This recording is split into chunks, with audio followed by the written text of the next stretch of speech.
आदिदेवा नमस्तुभ्यं प्रसीद मम भास्कर।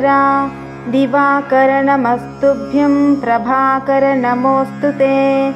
सप्ताश्वरथमारूढं प्रचण्डं कश्यपात्मजं श्वेतपद्मधरं देवं तं सूर्यं प्रणमाम्यहं। लोहितं रथमारूढं सर्वलोकपितामहं महापापहरं देवं तं सूर्यं प्रणमाम्यहं। त्रैगुण्यं च महाशूरं ब्रह्मविष्णुमहेश्वरं महापापहरं देवं तं सूर्यं प्रणमाम्यहं। बृंहितं तेजसां पुञ्जं वायुराकाशमेव च प्रभुस्त्वं सर्वलोकानां तं सूर्यं प्रणमाम्यहं। बन्धूकपुष्पसङ्काशं हारकुण्डलभूषितम् एकचक्रधरं देवं तं सूर्यं प्रणमाम्यहं।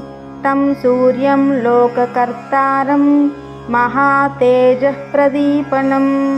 महापापहरं देवं तं सूर्यं प्रणमाम्यहं।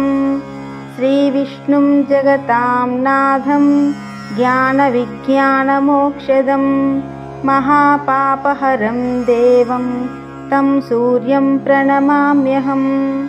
सूर्याष्टकं पठेन्नित्यं ग्रहपीडाप्रणाशनम् अपुत्रो लभते पुत्रं दरिद्रो धनवान् भवेत्।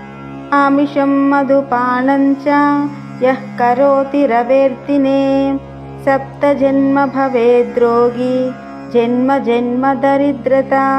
स्त्रीतैलमधुमांसानि ये त्यजन्ति रवेर्दिने न व्याधिशोकदारिद्र्यं सूर्यलोकं स गच्छति।